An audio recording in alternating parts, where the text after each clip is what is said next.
Assalamualaikum warahmatullahi wabarakatuh. Salam satu jiwa untuk Satpam seluruh Indonesia.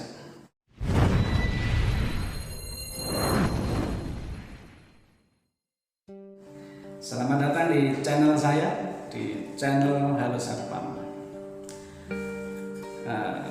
Pada kesempatan kali ini saya akan melanjutkan apa yang sudah saya sampaikan kemarin, yaitu tentang Satpam. Pertemuan sebelum ini kita kemarin membahas tentang sejarah Satpam. Jadi pada kesempatan ini saya akan melanjutkan, yaitu tentang apa itu tugas pokok, fungsi dan peranan dari Satpam itu. Jadi supaya rekan-rekan Satpam seluruh Indonesia dimanapun berada, harapan saya dengan apa yang saya sampaikan ini bisa menambah wawasan, bisa menambah ilmu yang mungkin lebih memantapkan kinerja kita dalam setiap hari. Ataupun mungkin untuk rekan-rekan yang baru mau mendaftar menjadi seorang Satpam, bisa menambah pengetahuannya sehingga dia bisa menjadi seorang petugas Satpam yang ideal, yang bagus, sesuai dengan apa yang tertuang di dalam aturan-aturan Satpam tersebut. Baiklah, kita akan mulai ya daripada materi kita. Terakhir kemarin kita bahas yaitu tentang sejarah Satpam, yaitu pada tahun 1980 itu adalah cikal bakal lahirnya Satpam di Indonesia. Rekan-rekan mungkin tahu ya singkatannya apa itu Satpam itu. Satpam itu adalah singkatannya Satuan Pengamanan, itu adalah Satpam. Namun ada definisinya, ya rekan-rekan juga harus paham definisinya daripada Satpam itu apa ya.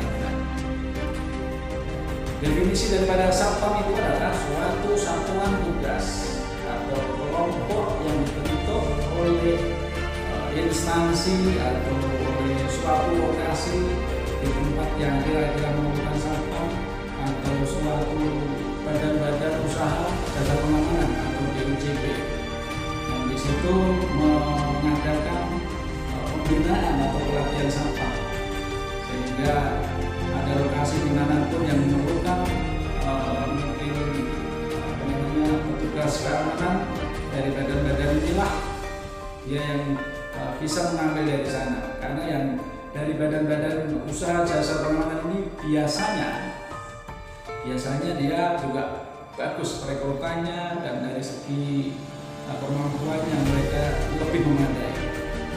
Walaupun yang mungkin di lokasi-lokasi lain atau mungkin instansi itu ya tidak kalah bagusnya, tapi yang badan-badan usaha ini biasanya mereka menampilkan yang lain.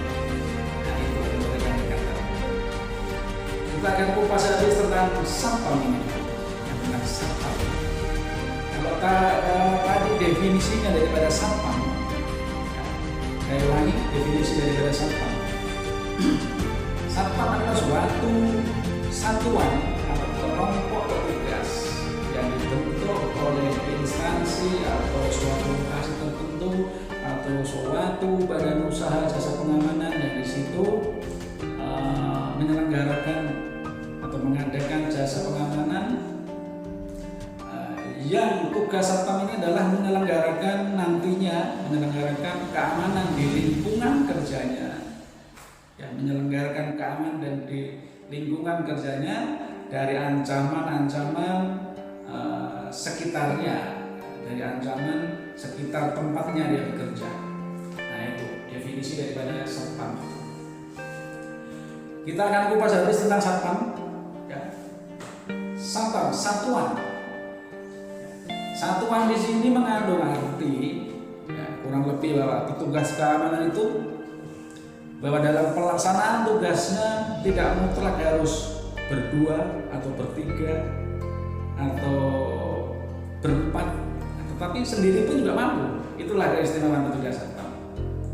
Jadi satuan itu mengandung arti bahwa petugas Satpam itu juga bisa bertugas mandiri atau satu-satu sesuai dengan job desk atau SOP-nya di lingkungan kerjanya dia itu. Jadi dia satu orang pun juga mampu karena dia adalah seorang petugas. Nah itu. Satuan kelompok. Petugas satpam atau satpam itu juga bisa bekerja secara kelompok. Jadi dia juga tidak harus satu-satu juga enggak. Jadi dia bisa bekerja kelompok dengan baik. Satu orang, dua orang, tiga orang, 6 orang atau 7 orang. Petugas satpam itu juga bisa. Luas kan satpam itu, jadi dia bisa bekerja sendirian, bisa bekerja kelompok. Nah itu jadi sangat luas sekali petugas keamanan ini, dan itu bisa, itulah satpam, hebat satpam itu. Satuan kelompok petugas. Petugas di sini mengandung arti bahwa satpam itu adalah seorang petugas.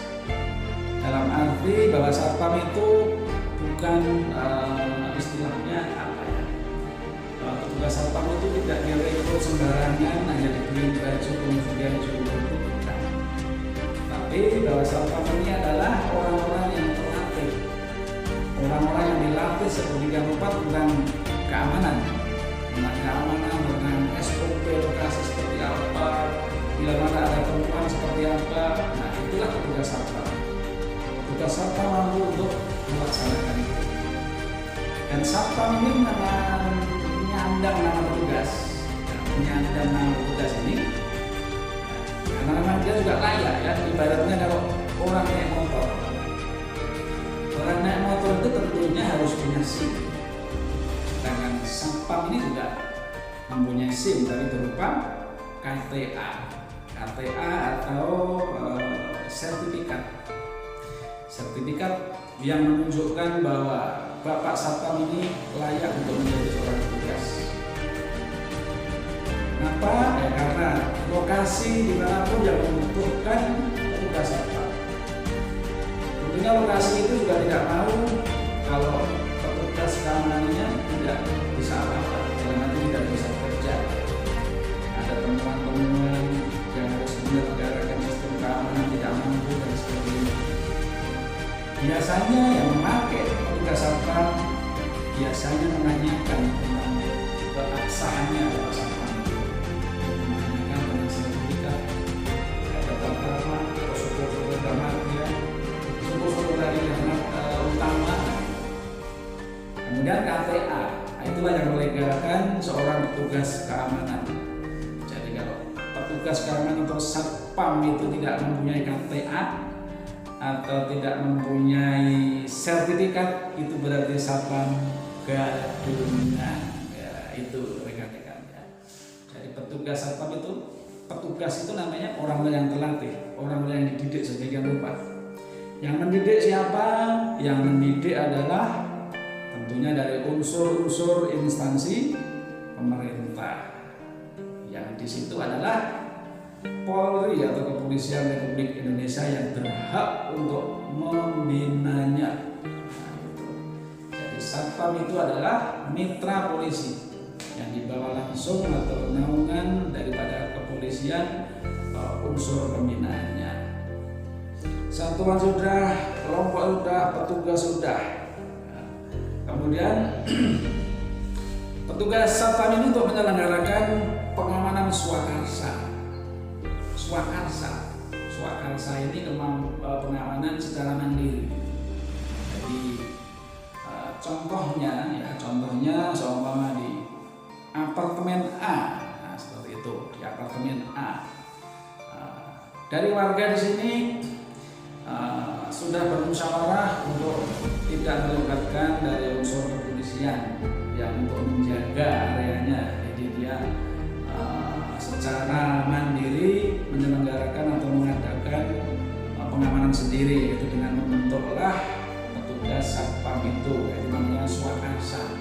Jadi swa itu kemauan, karsa itu swa itu kemauan, karsa itu sendiri, jadi kemauan daripada lokasi tersebut. Nah itu jadi satuan kelompok petugas yang dibentuk oleh instansi atau lokasi tertentu atau suatu badan-badan usaha jasa pengamanan untuk menyelenggarakan pengamanan swakarsa di lingkungan kerjanya. Itulah satpam ya. Kita sudah kupas tentang apa itu definisi daripada satpam. Kemudian petugas satpam itu dimanapun berada dia juga harus tahu tentang tugas-tugas pokoknya. Kalau kita menjadi seorang petugas satpam tidak tahu akan tugas pokoknya di suatu lokasi, maka dia juga hanya datang tidur, makan, kemudian pulang seperti itu. Jadi harus tahu tugas pokok dan fungsi peranan dari satpam. Jadi untuk rekan-rekan yang ingin mendaftar satpam ataupun yang sudah mendaftar satpam, pahami dulu tugasmu sebelum Anda ke lokasi, ataupun di lokasi yang baru tanyakan dulu kepada pimpinan kita apa tugas pokoknya di lokasi tersebut, sehingga Anda bisa bekerja dengan sungguh-sungguh, bisa bekerja dengan baik, tidak ada taruna-taruna yang merugikan kita. Baiklah, kita berikutnya lanjutkan yaitu tentang tugas pokok, fungsi dan peranan daripada satpam. Tugas pokok di sini. Tugas pokok adalah suatu kewajiban yang harus dikerjakan oleh seorang petugas keamanan dimanapun berada, yang meliputi area lingkungan kerjanya dan di sekitar dia tempat bekerja. Ya, tugas pokoknya adalah menyelenggarakan keamanan itu, ya, dari ancaman dari luar maupun dari dalam. Itu adalah tugas pokok seorang satpam. Tugas pokoknya di apartemen seperti apa? Nah, itu tentunya berbeda dengan tugas pokoknya yang di mall ataupun mungkin di sekolah. Nah, itu tentunya berbeda-beda. Nanti di kesempatan berikutnya kita akan kupas lagi seperti apa tugas pokok di mall, di apartemen. Nah, seperti itu. Kali ini kita akan ngobrol secara global. Tugas pokok daripada satpam itu. Sekali lagi saya ulangi, tugas pokok daripada satpam di suatu lokasi adalah yaitu menyelenggarakan keamanan di lingkungan kerjanya yang meliputi aspek pengamanan fisik, pengamanan personil, kemudian pengamanan apa lagi kira-kira? Pengamanan fisik, pengamanan personil, pengamanan pimpinan, pengamanan berita. Nah, itu adalah tugas pokok satpam. Pengamanan fisik. Pengamanan fisik ini macam-macam sekali. Ya, yang berbentuk kasat mata tentunya yang pengamanan fisik ini ya. Ada gedung, aset perusahaan, mungkin handle pintu, lampu, pagar, gembok mobil, itu adalah pengamanan fisik. Pengamanan yang harus kita jaga. Gimana caranya untuk tidak hilang, gimana caranya untuk tidak mungkin tergores atau apa dan sebagainya. Itu adalah tugas mulia seorang satpam. Itu sangat banyak sekali yang mulia. Pengamanan personil. Di setiap pos-pos tugas satpam atau di pos-pos tugas pengamanan itu, disitulah kita bisa mendeteksi atau mengecek siapapun yang keluar masuk di area tugasnya. Mungkin setiap ada tamu kita data, kita tulis, kemudian kita kasih name-tag, kita suruh untuk meninggal identitasnya. Nah, itu adalah salah satu pengamanan personil. Kemudian pengamanan berita. Jadi apapun yang terjadi di lingkungan kerjanya, satpam itu juga wajib harus menjaga tentang rahasia berita atau kejadian apapun yang ada di lokasi kerjanya. Jadi jangan sampai apa yang terjadi di lokasi kerja kita, rekan-rekan satpam itu malah menguploadnya kemana-mana, apalagi zaman sekarang ya musimnya dunia maya ini, jadi sedikit-sedikit langsung ke Facebook dan lain sebagainya, sehingga malah kemana-mana. Itu namanya pemahaman kita, jadi tidak boleh dilakukan. Itu tadi kita bahas dulu tentang tugas pokok fungsi. Jadi masih untuk kali ini kita nyampe tugas pokok dulu. Nanti berikutnya kita akan lanjutkan tentang fungsi dan peranan daripada satpam di lokasi itu seperti apa. Nanti kita akan lanjutkan ke waktu yang berikutnya. Barangkali mungkin yang saya sampaikan ini bermanfaat untuk rekan-rekan satpam seluruh Indonesia dimanapun berada. Jangan lupa tekan tombol subscribe dan like, menyukai, dan channel saya ini ada manfaatnya. Sekali lagi terima kasih untuk satpam seluruh Indonesia. Salam satu jiwa untuk satpam.